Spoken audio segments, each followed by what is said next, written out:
Hola, me presento, mi nombre es Gerardo López Díaz y actualmente me encuentro estudiando en la Facultad de Derecho el primer semestre en la UNAM, en la Universidad Autónoma de México. Y bueno, uno de mis profesores, el maestro Juan Pablo, que nos da, imparte la materia de Historia del Derecho Mexicano, nos pidió a mí y a mi grupo en específico que investigáramos sobre expresidentes que ha tenido esta nación, este país, que es México. Y bueno, uno de los presidentes que a mí me tocó fue Antonio López de Santana, el cual se le ha manchado su nombre y no ha tenido una gran importancia sobre la historia de este país, que no se cuenta la verdad que tuvo en la independencia, todas esas batallas que tuvo él. En fin, su nombre completo de este personaje es Antonio de Padua María Severiano López de Santana Pérez de Lebrón. Es muy largo su nombre, no sé, pero pues antes así era. Y bueno, y un padre de origen europeo que era llamado Antonio López de Santana, él sí, y de su madre que era Manuela Pérez de Lebrón. Estaban los apellidos, pero bueno, es cosa extraña de ellos. Estos dos padres tenían alrededor de 6 hijos, siendo Santana uno de ellos, el cual a los 6 años Santana es... Bueno, antes de esto quiero decirles que Santana es nacido en Jalapa, Veracruz, en el año de 1794. Nuestro personaje es nacido en ese año y en ese municipio, ahora municipio, pero bueno, ahora sí, continuando lo que les estaba diciendo, nuestro personaje a los 6 años es metido a una institución religiosa, lo cual pues, hace que los padres no lo vean tanto. ¿Por qué? Porque el papá tenía un gran poder adquisitivo y puede decirse que su mamá no era la más ahorrada, por así decirlo.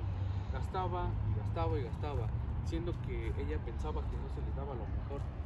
Pero bueno, Santana, como lo dije, a sus 6 años es enviado a una escuela religiosa, pero se le ve que tiene dones, que es un buen mandatario, que es un poco dictador. Sus compañeros, lo cual hacen como caso y que Santana es el número uno, así decirlo. Pero bueno, no se le ve que Santana, en busca de amor o atención, no sabemos lo que la historia marca, no se habla mucho de él, de que Santana tiene hasta sus 16 años, en la adolescencia, le llaman la atención las mujeres, y bueno, eso es natural, pero para su madre no lo era, ya que él quería que se dedicara a la religión y nada más. Y lo que quiere de su mamá, de Manuela, es de que le envíen a la ciudad para que se distraiga de sus pensamientos que en realidad no debe de tener, y que le dice a su papá que lo manda a la ciudad. El señor, lo cual se niega y siguen en Jalapa. Y bueno, su papá, de alto poder adquisitivo, como ya dije, adquiere una notaría. Esto hace que Santana y su familia se vayan a la ciudad, en Veracruz, y allá tengan más sociabilidad, por así decirlo, que conozca más gente. Y bueno, su papá lo manda a trabajar zapatero, si no mal recuerdo, en la ciudad de Veracruz, pero con ello dándose cuenta que Santana ya no le llama la atención la religión, sino que se esté abocando en otras cosas, como lo puede ser las mujeres, las apuestas y las armas. Este último es el más importante, ya que hace muchas diferencias en lo largo de la historia. Santana le da a conocer este gran sueño que tiene, gran idea, ilusión de poder gobernar a un ejército, y con esto su papá, como tiene grandes amigos, conocidos de todo tipo, tienen alto valor adquisitivo,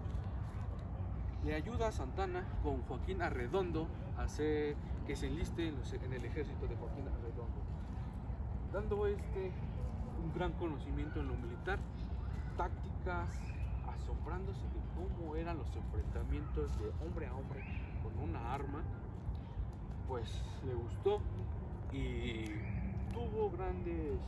Fondo Honores, ayudaba demasiado en la guerra, lo cual hace que lo vean con buenos ojos el ejército de Veracruz. En fin, Santa Anna termina la guerra, o mejor dicho la pelea. La guerra todavía no terminaba, estábamos en épocas en busca de una independencia en esta nación, y lo cual le dan un pequeño descanso de 6 meses, un gran valor, pero lo que hace Santa Anna es que ese valor se lo va a gastar en apuestas y en mujeres, lo cual como que el ejército no lo ve bien, pues no es lo que ocupa, ¿no? Necesitan libertad. Y bueno, es hasta el plan de Iguala, que es propuesto por el general Agustín Iturbide y Vicente Guerrero, que pues no es tan bueno, pero bueno, con eso Agustín Iturbide tiene un gran ejército. Él sí podemos decir que era bueno para esas tácticas, y con ello Antonio López de Santa Anna se enlista hacia el ejército de Iturbide, dando esto una gran parte de nuestra historia, que es la independencia, que hoy la conocemos hoy en día. Y bueno, Antonio López de Santa Anna tiene un pensamiento que la monarquía y el imperio es lo que mejor le va a tener para México, para empezar a resurgir de lo que fue pues, una gran pelea, la gran independencia. Pero bueno, se despierta con ideas que el emperador Agustín de Iturbide es el mejor, lo máximo, pero se le da un cierto poder a Santa Anna, el cual es un poco mal usado, ya que abusa de ese poder, y Agustín de Iturbide no lo ve con buenos ojos, lo que hace que lo destituya de cargos, que Santa Anna se enoje, ya que piensan que no es suficiente para ese poder, lo cual Santa Anna va a su cama y otra vez despierta con otras ideas, y ahora son republicanas. Y bueno, como su padre tiene grandes amigos, influencias, y comparten los mismos gustos, mismas ideas que Santa Anna, lo ayudan a evocar planes para desterrar o quitar al poder a Agustín de Iturbide. Y bueno, es hasta 1823 que Agustín de Iturbide por primera vez está en la silla presidencial, que parte de la historia dice que estuvo 11 veces, y sí, estuvo 11 veces, más no 11 años, ya que antes pues se quitaba, se ponía, y se quitaban y se ponían, era de presidentes. En fin, lo que les puedo seguir contando es de que Antonio López de Santa Anna, siendo un gran táctico militar, a sus 17 años, volviendo para atrás, tenía un gran anhelo sobre Napoleón, ya que leía sus aventuras y sus controversias con el ejército, y bueno, él quería ser igual que él, y lo estaba logrando, lo cual esto estaba haciendo bien para Antonio López de Santa Anna, ya que estaba haciendo su ejército y estaba en la presidencia, en lo máximo de este país, y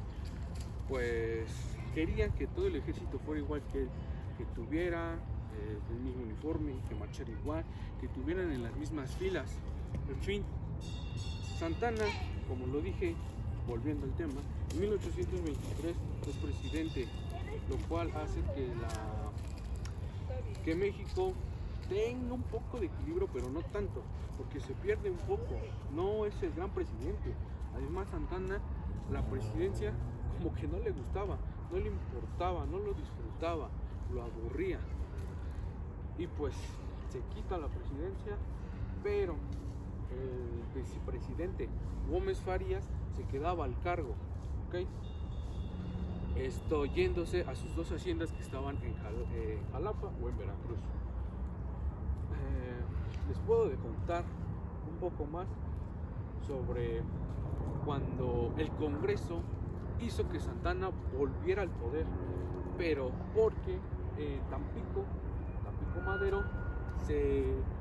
hace una invasión, lo cual Santa Anna va, ayuda con el ejército y gana, porque tiene gran táctica, sabe ese hombre de tácticas militares, y eso otra vez va al Congreso y lo hacen grande, creen que es lo mejor.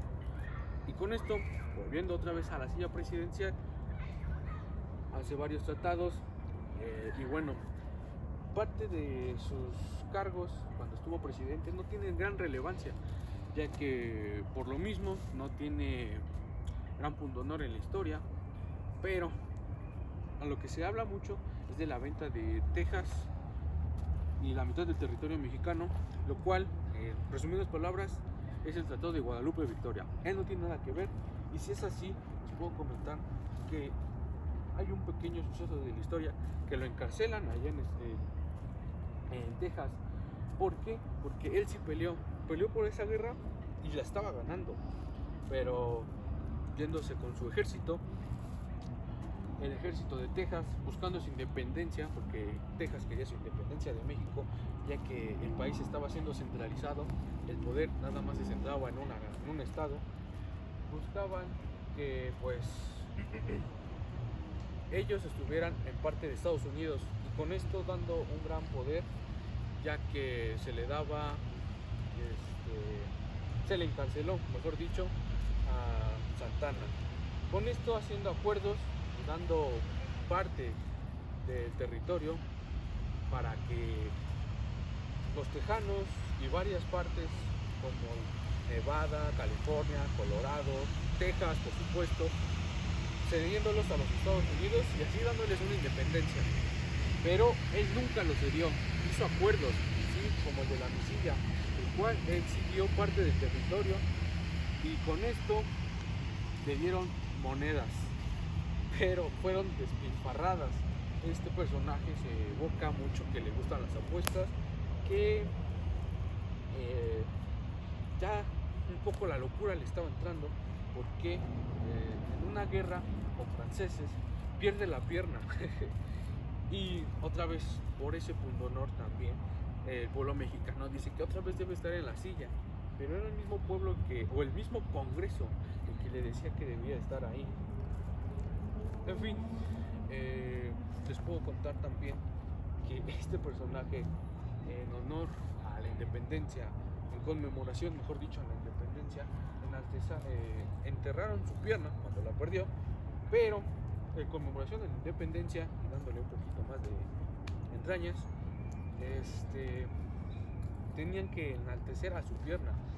Donde fue enterrada tenían que ir todos a venerarla, casi que por ellos todos estaban ahí. Y bueno, Antonio López de Santana, ya en su último cargo, estaba volviéndose un poco loco, subía los impuestos por cualquier cosa, o sea, decía que por si tienes otra puerta, impuestos, por si tienes más ventanas, impuestos, que si tenías animales, impuestos. Eran muchísimos impuestos y eso el pueblo mexicano ya no lo quería. Así que fue exiliado y, como siempre, se iba a las Bahamas, a La Habana, Cuba, o a Jalapa, Veracruz. Pero bueno, el Congreso,